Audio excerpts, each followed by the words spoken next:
दोस्तों, मैं डोंगरी पुलिस स्टेशन पे आया हूँ। मैं डोंगरी पुलिस स्टेशन में आया हूँ।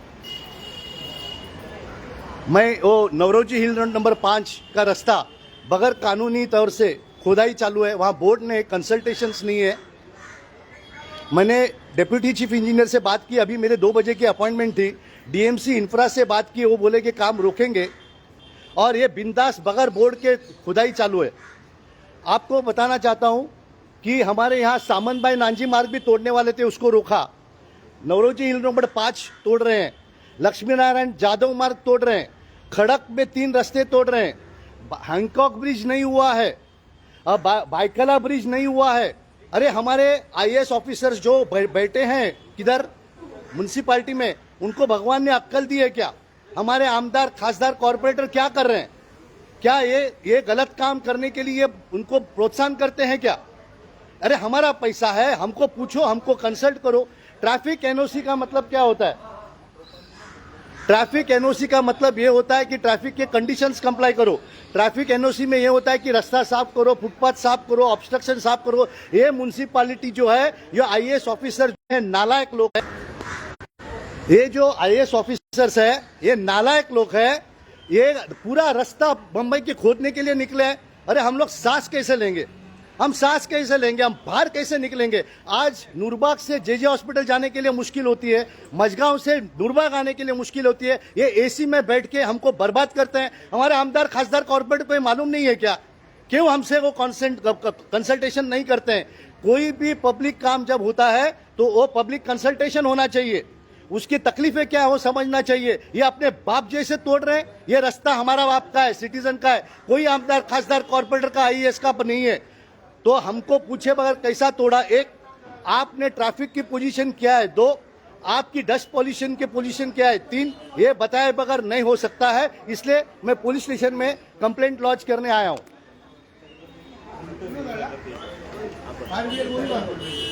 बोला फायर ब्रिगेडला। मैं अभी फायर ब्रिगेड के चीफ से बात किया हूं कि आपकी गाड़ी यहां से निकल सकती है क्या? तो उन्होंने बोला नहीं निकल सकते है। उसने मुझे बताया कि एसडी शिंदे नाम को मैंने बताया है कि क्या करने का।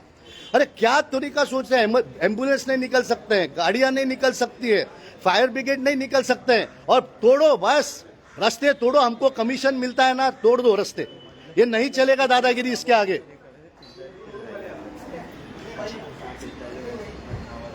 ते आलेत का कॉन्ट्रॅक्टर?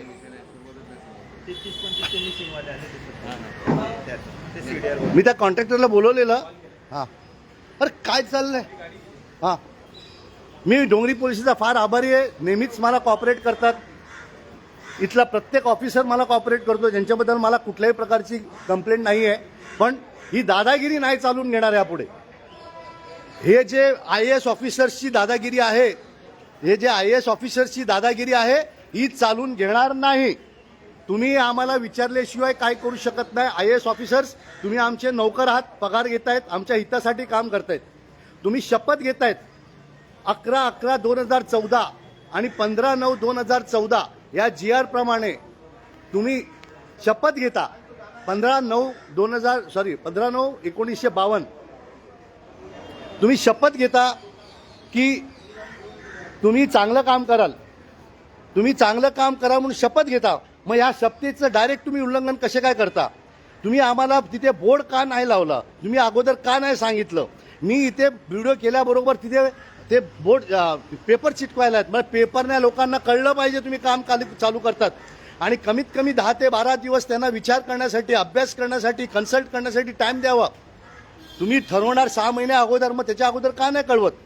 का आमचे आमदार खासदार गोप्पा बसल्यात ह्या इलिगल कामासाठी? काय ह्यांचा इंटरेस्ट आहे?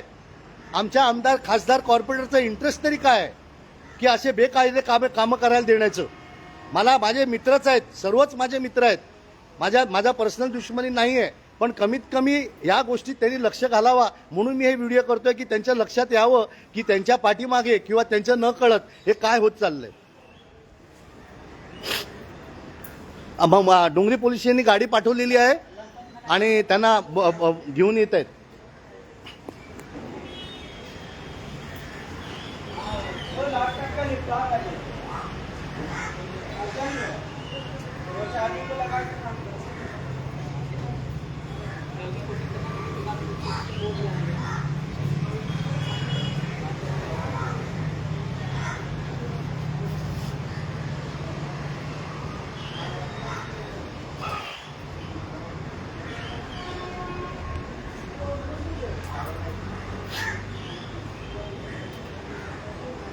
पे है क्या?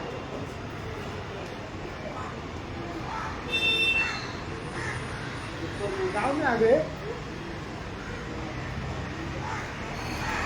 कल कभी गए, कल गए क्या?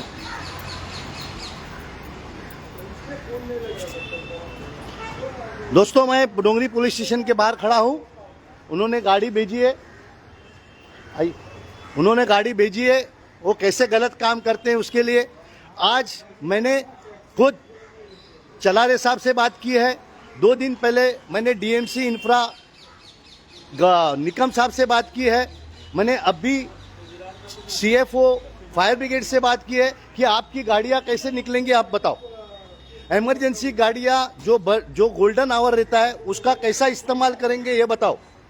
और आज अभी जो ज्वाइन हो गए उनके लिए मैं बताना चाहता हूं कि कोई भी रोड जब खोदते हैं, कोई भी रोड जब खोदा जाता है तो उनको बोर्ड लगाना पड़ता है कि हम ये रास्ता खोद रहे हैं, ये कौन से तारीख से खोदने वाले हैं, कभी तक जाने वाला है, इसका मतलब क्या है, इसका रास्ता खराब है करके खोद रहे हैं या और कोई कारण से खोद रहे हैं, तो ये सब उधर बोर्ड होना चाहिए। और ये क्या करते हैं कि हम लोग तो अनपढ़ गवार है तो कुछ कागज लाके चिपका देते हैं क्यूआर कोड का। हमको क्यूआर कोड नहीं चाहिए, क्यूआर कोड लगाओ मगर हमको पोस्टर्स बैनर्स भी चाहिए। इस तरह से अगर काम होगा तो मैं डोंगरी वासियों को विनती करता हूं कि आप प्लीज डोंगरी पुलिस स्टेशन में आइए। ये आपके लिए मैं लड़ रहा हूं, मैं मेरे लिए नहीं लड़ रहा हूं। आप सब घर पे बैठे हैं, आप बंगड़ियां पहन के बैठे हैं, इसलिए ये आज देश की हालत है। हम हर इंसान ने अपने ड्यूटीज करेंगे। ये हमारी ड्यूटी है कि रास्ते पे गंदगी नहीं होनी चाहिए, रास्ते पे धूल नहीं होना चाहिए, वो प्लानिंग होना चाहिए, ये हमारी ड्यूटी है। मगर हम डर के, हमारे किसी पब्लिक सर्वेंट को डर के हम घर पे बैठते हैं और इसीलिए आज मुंबई की बर्बादी है। उस बर्बादी को हम होने नहीं देंगे।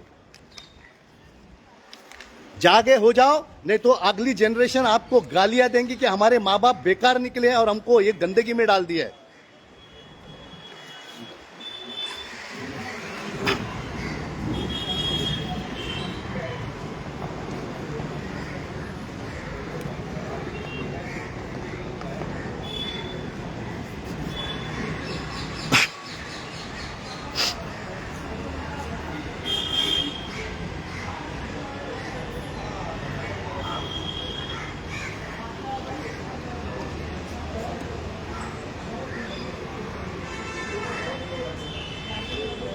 सभी लोग को बोलना चाहिए, मैं अकेला बोलने से कुछ नहीं होने वाला है। वो बोलेंगे ये पागल आया, 68 साल का बुढ़ा है, सीनियर सिटीजन है, एक दिन थक के मर जाएगा, फिर कौन आएगा। मैं जब तक जिंदा हूं, आप लोग सीख लो कि कानून के तरफ से कैसे काम कराने का, अच्छा काम कराने का। अच्छे पुलिस ऑफिसर को सपोर्ट करो, अच्छे आमदार खासदार को सपोर्ट करो और गंदे नाले वाले या जो करप्ट हैं उनके खिलाफ आवाज उठाने की आप में ताकत रखो। ये देश हमारा है, ये रास्ता हमारा है, ये मुंबई हमारी है।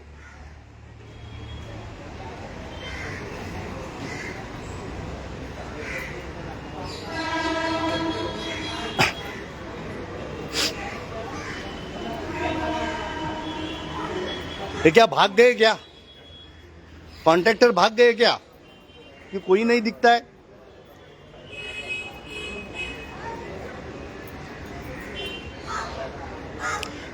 ये हमारी मुश्किल है। हम भारतीय खाली मराठा, ये वो शिवाजी महाराज इसके बातें करते हैं मगर किसी की सही काम करने के दम नहीं है।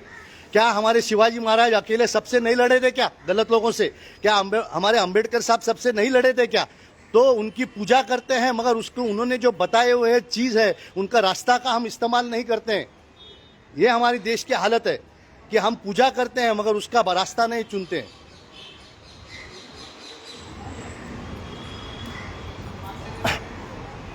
गेलेत का कॉन्ट्रॅक्टर लहान? हां, हो गाडी पोचली का तिकडे? गाडी पोचली का आणायला? इथे एवढा वेळ लागतो याला? 5 मिनिटं जातो जाणार पुढे डोंगरीमध्ये पुढे पण हां, नाही मग अजून येत नाहीत ते। अहो मी सीए आपला चीफ इंजिनियरशी बोललो, सर्वांशी बोललो, तरी सुद्धा हे नाटक चालू आहे। मला म्हणतात नाही शिवण्याचा आज माझी 2 वाजता मीटिंग आहे त्यांच्याशी। म्हटलं तुम्ही विचार करा ना, ट्रॅफिक एनओसी म्हणजे काय? ट्रॅफिक एनओसीचे काय कंडिशन्स असतात की तुम्ही रस्ता साफ केला पाहिजे, फुटपाथ साफ केलं पाहिजे, ऑब्स्ट्रक्शन ते नाही। त्यांनी एनओसी घेतली, त्याचं कंडिशन्स कंप्लाय नाही करायचे आणि कामं चालू करायची। आणि फायर ब्रिगेडची परमिशन का घेत नाही? कारण मेन फायर ब्रिगेडचं ॲम्ब्युलन्स आणि फायर ब्रिगेडची गाडी निघाली पाहिजे की नाही? म्हणजे बरोबर त्यांचं ऑब्जेक्शन घेत नाहीत तुम्ही नालायक लोक. असं हे कायद्याची तरतुदी दाखवतात ना की गरीब माणसाला म्हणतं काय कळत नाही. आणि हे मी जागृत करतोय सर की कुठेही रस्ता जर खोदत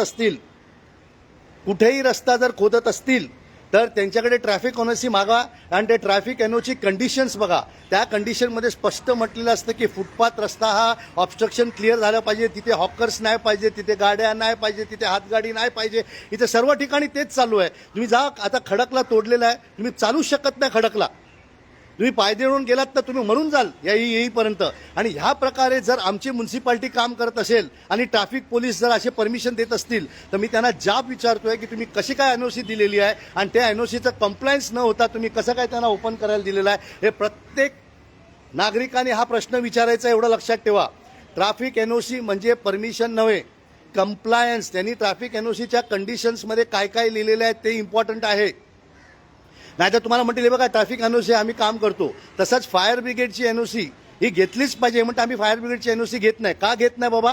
रस्त्याचा अडथळा जास्तीत जास्त कोणाला होतो? फायर ब्रिगेडला होतो. त्यांची एमर्जन्सी गाडी असतात, एमर्जन्सी ॲम्ब्युलन्स असतात, पाणी असतं. ह्याला कोण जबाबदार राहणार? ते म्हणा आम्ही डायव्हर्ट करतो. हे तुम्हाला मी सर्व का सांगतोय डायव्हर्ट करतो हे ते की तुमच्या लक्षात यायला पाहिजे की त्यांनी हे प्रश्न जर टाकले तर तुम्ही काय बोलावं, हे तुम्हाला कळलं पाहिजे. डायव्हर्ट करतं म्हणजे काय? Golden hour. फायर ब्रिगेड हा गोल्डन आवरमध्ये पोचला पाहिजे माणसाला वाचवायला.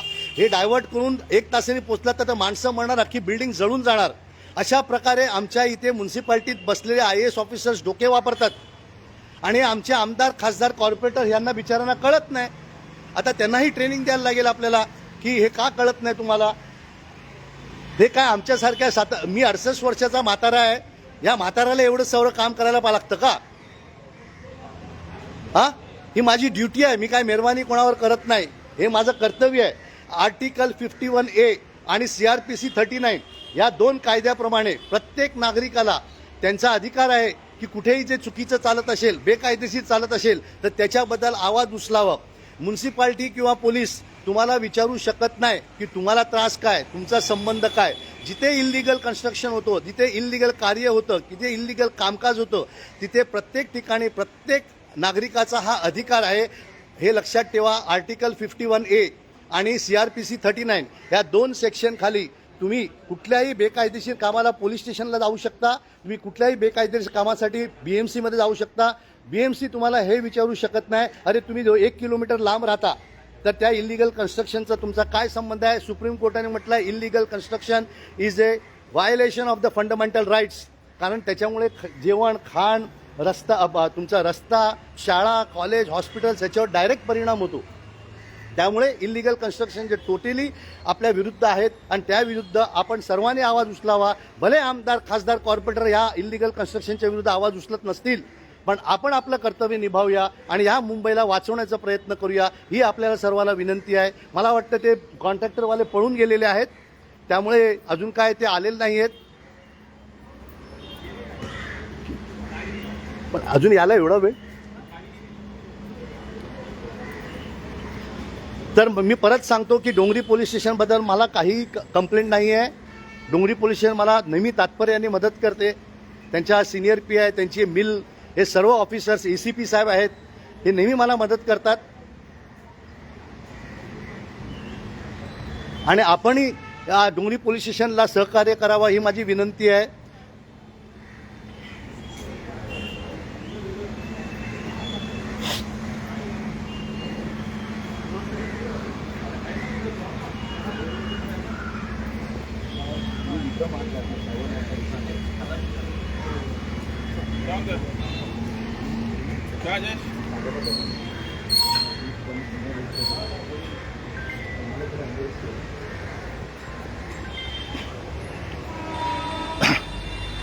मित्रांनो, जागृत व्हा, पोलिसांना सहकार्य करा आणि अशा काही गोष्टी असतील तर पोलीस स्टेशनमध्ये जायचं. आणि त्यांनी विचारलं की तुमचा काय संबंध, तर article 51A of the constitution आणि CRPC 39 ह्याप्रमाणे कुठलाही नागरिक कुठेही पोलीस स्टेशनला किंवा कुठल्याही BMC किंवा पब्लिक अथॉरिटीकडे जाऊन आपली कंप्लेंट नोंदवू शकतो. आणि नसेल तर त्यांचा व्हिडिओ काढा आणि तो पब्लिश करा आणि त्याच्यानंतर 166 प्रमाणे त्यांना प्रॉसिक्युशन कसं करायचं याबद्दल माझ्या kamlakarshenoy.com ही वेबसाईट आहे, त्यावर जाऊन बघा. तुम्हाला सर्व प्रकारचे ड्राफ्ट मिळतील आणि तरीसुद्धा तुम्हाला जर जमत नसतील तर निश्चितपणे आमच्या पेटिशन ग्रुपला कॉन्टॅक्ट करा. आम्ही तुम्हाला सर्व ड्राफ्ट आणि सर्व मार्गदर्शन करू की जेणेकरून ह्या मुंबईची जे वाट लावणारी नालायक गद्दार लोक आहेत यांना हा धडा बसलाच पाहिजे.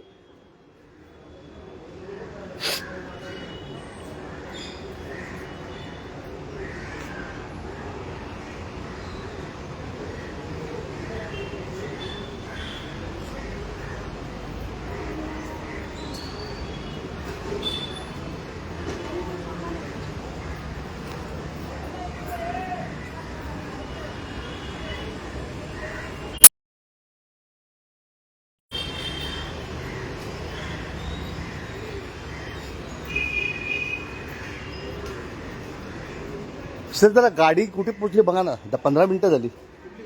तुमची गाडी गेली आहे त्या कॉन्ट्रॅक्टरच्या माणसांना आणायला.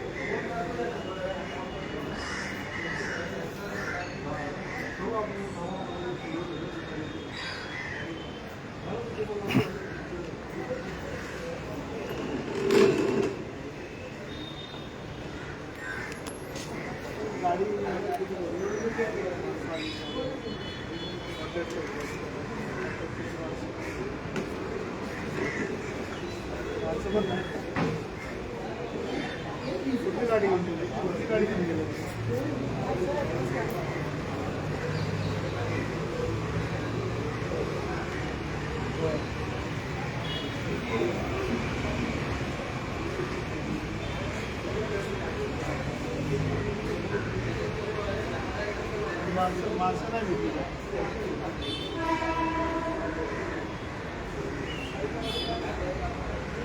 माणसं होती तिथे माझ्यासमोर, मी त्यांना दाखवलं पण माणसं, ते म्हणाले की येत आहेत म्हणून. थांबा तिथेच थांबा. मी व्हिडिओ काढलाय, त्यांचा व्हिडिओ आहे माझ्याकडे. दिली ना ते म्हणले की तो माणूस गेलाय त्यांच्या मेन कॉन्ट्रॅक्टकडे, पेपर थांबवलाय त्यांनी आणि पण ते कॉन्ट्रॅक्टर त्यांनी पेपर सर्व त्यांच्यासमोर ठेवायला पाहिजे ना, ते सोबत ठेवायला पाहिजे ना. कॉन्ट्रॅक्टर आल्यानंतर थोडी ना तुम्ही एक तास कोणाला थांबवणार का? हे काय करतात की पेपर आणायला जातो मग 1 तास मला थांबवणार. कुठल्याही माणसं कोण थांबणार आहे? वेळेत येतील नाही. हां,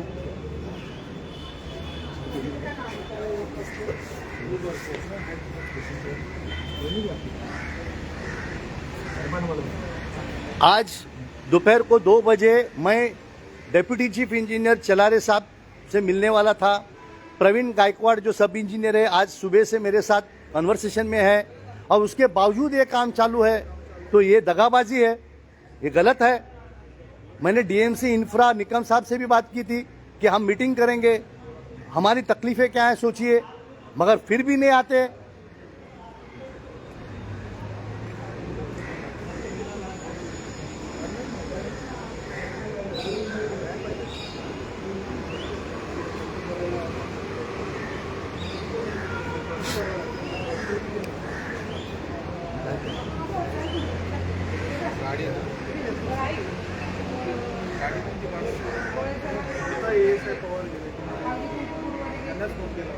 मी आत्ता जातो सरांना ऑड वाटू नये म्हणून जाते. म्हणजे आत सर्वांना थोडंसं ऑड ते पळून गेले. ते मग तुमच्या त्या माणसाने हे केलं पाहिजे ना, त्याला एकाला पकडलं पाहिजे होतं. मी त्याला सांगितलेलं आहे ना पकडा म्हणून. मला ते म्हणाले तुम्ही पोलीस स्टेशनला आणायला गेलो.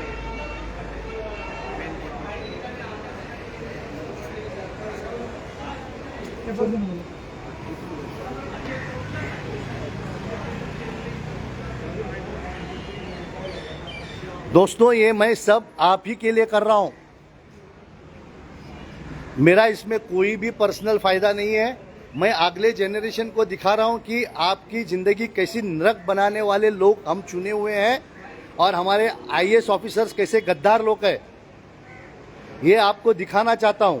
अगर आप नहीं लड़ेंगे तो आपके बच्चे आपको गालियां देंगे कि हमारे माँ बाप बेकार निकले, कि हमको एक कानूनी तौर से हमारा कॉन्स्टिट्यूशनल राइट भी नहीं दे पाए।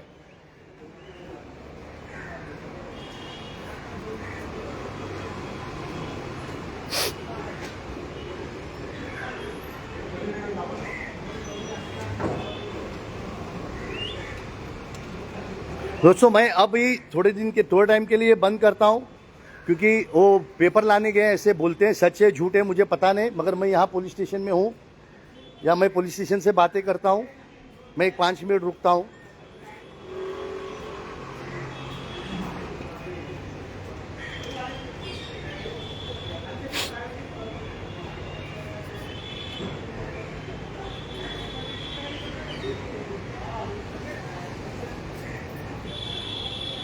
हमें बताया जाता है, मैं किसी का नाम नहीं लेना चाहता हूं, कि चीफ इंजीनियर और डिप्टी चीफ इंजीनियर पे प्रेशर डालते हैं। अब ये कौन डालते हैं, या आईएएस डालते हैं या हमारे आमदार खासदार कॉरपोरेटर डालते हैं, मुझे नहीं पता। कि वो बोलते हैं कि हमको टाइमलाइन दिया जाता है और नहीं तो हमको सस्पेंशन का डर दिया जाता है। ये हमको जो ऑफिसर्स हैं, बीएमसी के ऑफिसर्स बताते हैं कि हमारी हालत कुत्ते से भी खराब है। आप कानून के हिसाब से बराबर हो, मगर हमको धमकी दिया जाता है, सस्पेंशन का, डिसमिसल का धमकी दिया जाता है, मगर वो बेचारे सामने से बात नहीं कर पाते हैं, इसलिए मैं उनका नाम नहीं लेता हूं। इस तरह से अगर हमारे आईएएस या हमारे इलेक्टेड रिप्रेजेंटेटिव्स हो, अगर धमकी देके लोगों से गलत काम करवाते हैं, तो ये दादागिरी नहीं चलेगी। पूरी तरह से बीएमसी के नीचे वाले स्टाफ को दबाया जाता है।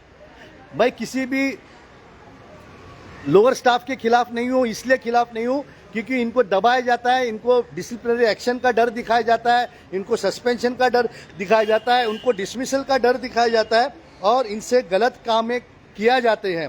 और इसके जवाबदार अगर कोई है तो आईएएस ऑफिसर्स हैं, जो ऑफिस में बैठ के ओरल इंस्ट्रक्शन देते हैं, ये मुंह से इंस्ट्रक्शन देते हैं और यही कानून की धज्जियां उड़ाते हैं। और मुश्किल ये है कि इस वक्त मैं इतने लाइव हूं, मगर एक भी आमदार खासदार कॉर्पोरेटर यहाँ नहीं आ रहा है पुलिस स्टेशन में। क्यों नहीं आ रहा है मुझे नहीं पता, कि ये ऐसी वक्त है कि ये आमदार खासदार कॉर्पोरेटर आना चाहिए। वही अगर कोई इलीगल काम कोई तोड़ता हो, इलीगल बिल्डिंग तोड़ता हो, या कोई रास्ते का झोपड़पट्टी तोड़ता हो, तो भाग के आएंगे सब हमारे आमदार खासदार कॉर्पोरेटर। मगर एक कानूनी तौर से अगर काम करना है तो हमारे कोई भी इलेक्टेड रिप्रेजेंटेटिव्स नहीं आते। ये बड़ी दुख की बात है कि ये कसम खाते हैं देश के बारे में, ये कसम खाते हैं कॉन्स्टिट्यूशन के बारे में, मगर पूरी तरह से कॉन्स्टिट्यूशन की धज्जियां उड़ाने वाले लोग हैं, इसलिए हम उनको जवाबदार पकड़ते हैं।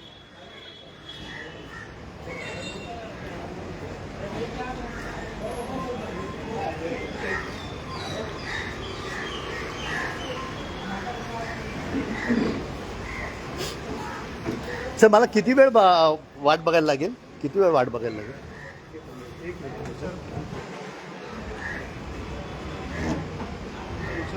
हाँ सर।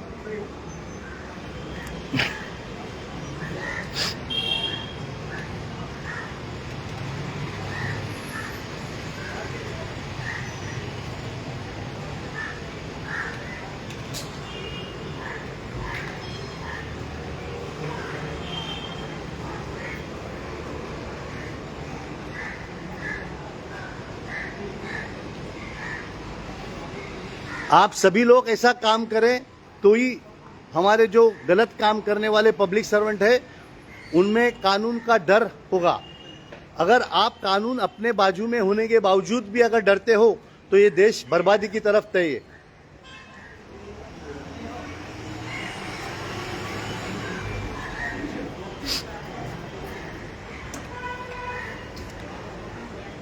लागत नाही ते आहेत, त्यांना घेऊन यायचं होतं ना, मग फोन करून त्यांच्याकडनं पेपर्स मागवायचे होते।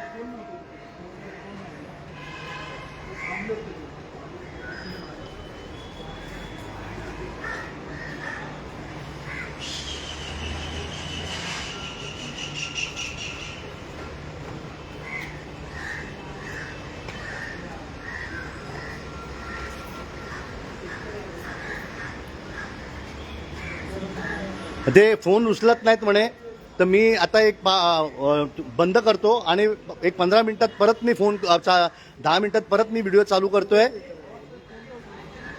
कारण ते पळून गेले असं दिसतंय. ते स्मार्ट मीटर्सवाले पळून जातात, बेकायदेशीर काम करणारे पळून जातात. हेच ते पळून का जातात? कारण त्यांच्याकडे कायदेशीर कुठल्याही प्रकारची तरतूद नसते. मी तुमच्याशी परत संपर्क साधीन. आय विल कम बैक विद यू. वापस कहता हूं कि जब तक हर नागरिक अपना ड्यूटी नहीं बजाता है, article 51A of the constitution, 39 of the constitution, तब तक ये कुछ नहीं होगा. आपको कोई भी नहीं रोक सकता, ना पुलिस रोक सकती है, ना म्यूनसिपैलिटी रोक सकती है. अगर कोई रोकता है तो इमीडिएटली वहां वीडियो निकाल के उनको पूछिए कि under 51A of the constitution आप मुझे कैसे रोक सकते हो. मैं आपसे फिर आऊंगा, क्योंकि अभी वो कभी आने वाले पता नहीं. मैं पुलिस स्टेशन में ही हूं. जय हिंद.